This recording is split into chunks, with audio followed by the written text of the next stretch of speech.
اسماعیل حضرت عیسیٰ سارے نبی رسول جتنے بھی آئے کم و بیش 1,24,000 وہ سب شان والے ہیں، فضیلت والے ہیں، لیکن ہمارے آقا تاجدار مدینہ کی شان یہ ہے کہ خلق سے اولیاء، اولیاء سے رسول اور رسولوں سے اعلیٰ ہمارا نبی، ہمارے آقا تاجدار مدینہ کی ذات واحد ذات ہے جو سارے رسولوں میں اعلیٰ ہیں، جو سارے نبیوں میں بھی اعلیٰ ہے۔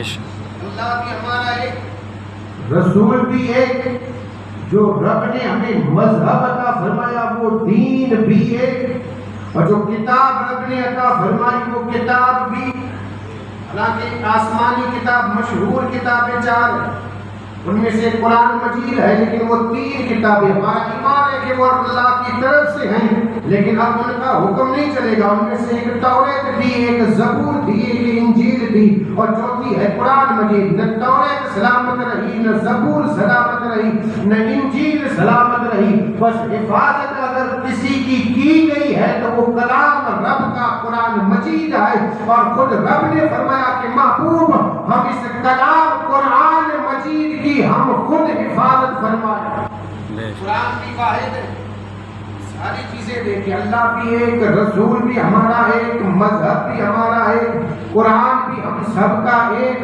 جب ساری چیزیں ہمارے لیے ایک ایک ہیں تو پھر ہم اکیلے کیوں نہیں، ہم ایک کیوں نہیں، ہم 2 جماعتوں میں 3 جماعتوں میں ایک دوسرے کے دشمن بنے ہوئے ہیں، کیوں؟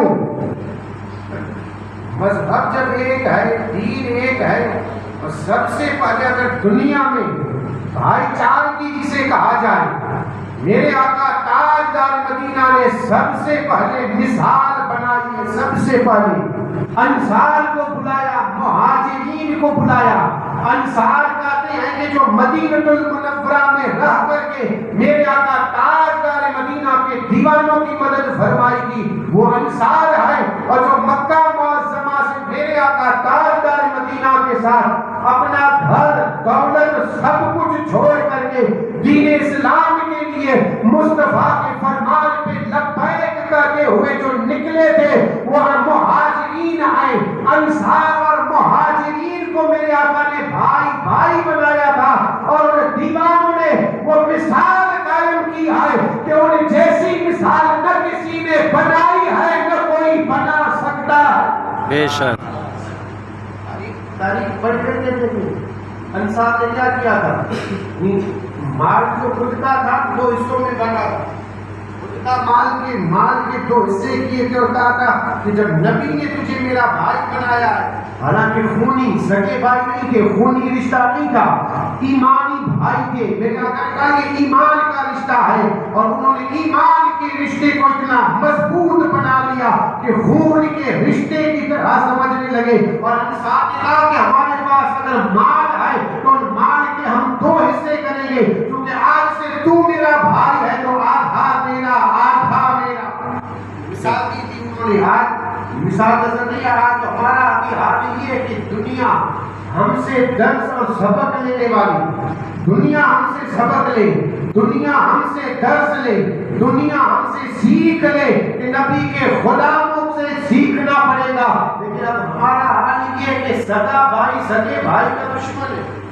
حالانکہ نبی نے تو ایمانی رشتہ قائم کر کے دنیا والوں کو بتایا تھا کہ یہ مومن کی شان ہے کہ مومن کبھی ایک دوسرے کا دشمن نہیں ہوتا، بلکہ مومن ایک دوسرے کے بھائی بھائی ہوتے ہیں۔ اور یہاں ہمارا حال یہ ہے کہ سگا بھائی سگے بھائی کا دشمن، اور یہ ہر جگہ کا یہی حال ہے، اور اس کی وجہ سے مسلمان بدنام ہوئے، اور اسی وجہ سے اسلام بھی بدنام ہو رہا ہے، اور اسی وجہ سے ہم نبی کے وفادار پیچھے جا رہے ہیں کہ ایک دوسرے کی ٹانگ کھینچنے میں لگے ہیں۔ اگر اسلام کو آگے لانا چاہتے ہیں، مسلمان آگے بڑھنا چاہتے ہیں، تو ایک دوسرے کی دشمنی ختم کر کے ایک دوسرے کو بھائی بنا کر کے محبت کے ساتھ رہیں، ان چیزوں سے توبہ کریں۔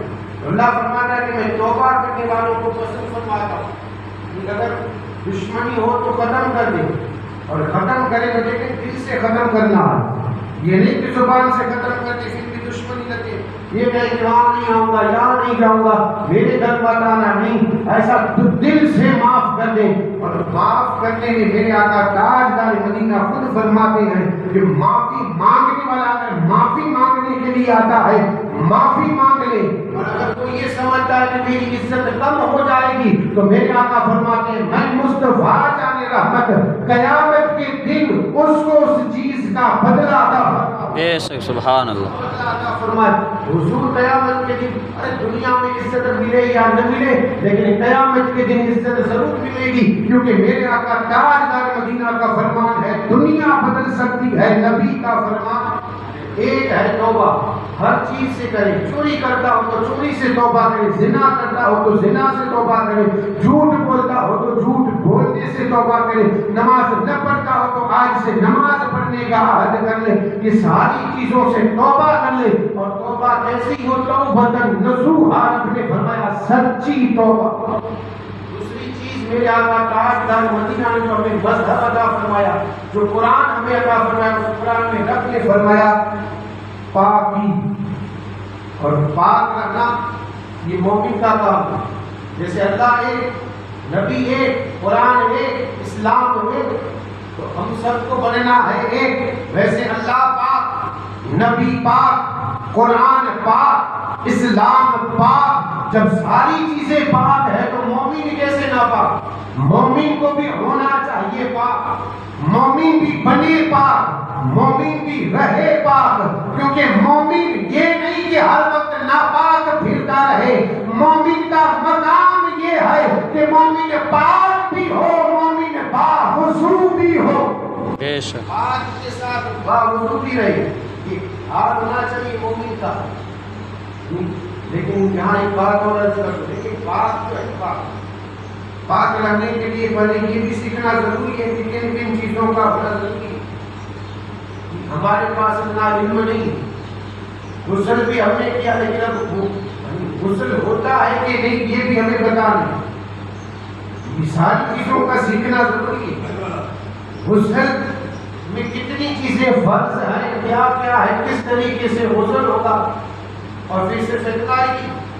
لیکن اب باقی کا ذکر ہے تو میں صرف جسم کے ظاہر کے حصے کی بات نہیں کر رہا. اتنا وقت ہے اس کے لیے سمجھانے کے لیے وقت بھی چاہیے کہ بھائی پاک جو ہے پاک, ایک تو جسم کا ظاہر حصہ ہے اور دوسرا جو جسم کے اندر ہے اس کا بھی پاک رکھنا ضروری ہے. ایک تو یہ جسم اور پھر جسم کے اندر جو دل ہے اس دل کو بھی پاک رکھنا چاہیے. اور یہ دل پاک کب رہے گا؟ دل اس وقت پاک رہے گا جب اس دل سے ایک دوسرے کے لیے حسد کو دور کر دے, ایک دوسرے کی نفرت کو دور کر دے, ایک دوسرے کی دشمنی کو بھلا دے. اس دل کو پاک کرے اور اس دل میں اگر ہو تو صرف اور صرف محبت رسول. بے شک تو ظاہری جسم بھی پاک کرنا ہے, دل کو بھی پاک کرنا ہے. جسم کیسے پاک ہو تو پانی سے, اور یہ دل کیسے پاک ہو تو ذکر خدا, ذکر رسول سے. دل پاک کرنا ہے تو اللہ کے ذکر سے پاک ہوگا. یہ دل پاک ہوگا تو رسول کی محبت سے پاک ہوگا. اس دل میں رسول اللہ کی محبت بھی ڈالے اور اس دل میں اللہ اس کے رسول کے لیے دروازے کھول دے اور پھر دنیا والوں سے کہے کہ اس دل میں تیرے لیے کوئی جگہ نہیں. اگر تو چاہے تو دل کے باہر طواف کرتی رہے, دل میں ہوگی تو صرف محبت رسول اور کوئی چیز نہیں. تو جسم اس وقت پاک ہوگا جب ہمیں رسول اللہ کی سنت, رسول اللہ کا بتایا ہوا طریقہ. غسل تو ہم نے کر دیا, پاک ہوئے کہ نہیں. یہ غسل میں 3 چیزیں فرض ہیں. 3 چیزیں, اگر وہ 3 چیزیں نہ ہوں, ان میں سے کوئی ایک بھی نہ ہو تو غسل ہوگا ہی نہیں.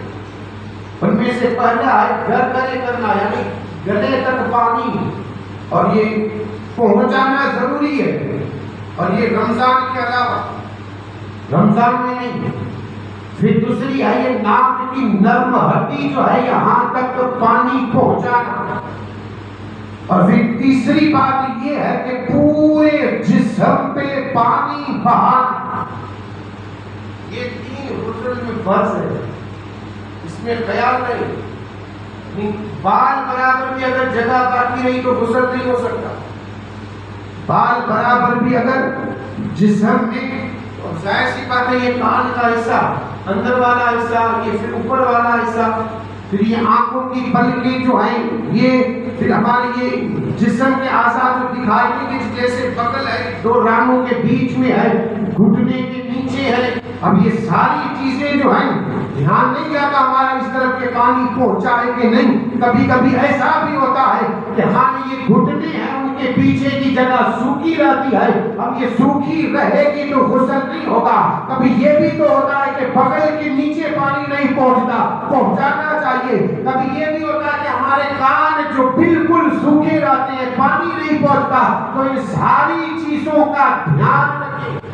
اور اگر بیٹھ کر کے غسل کرنے تو کبھی ہوتا ہے کہ پیٹ میں یہ لکیر بن جاتی ہے، پیٹ ایک دوسرے سے مل جاتا ہے، لکیریں بن جاتی ہے. ظاہر سی بات ہے اندر تک پانی پہنچانا چاہیے. ناف ہے، ناف کے اندر بھی پانی پہنچانا چاہیے. سارے جسم کے اعضاء پہ دھیان سے پانی بہانا چاہیے. ایک بار بہانا فرض ہے اور 3 بار بہانا سنت. فائدہ سنت میں ہی ہے.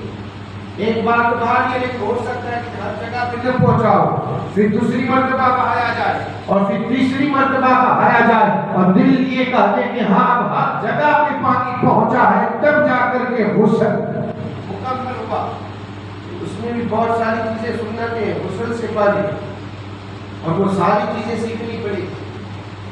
سیکھنے کے لیے تھوڑا سا وقت نکالنا پڑے گا.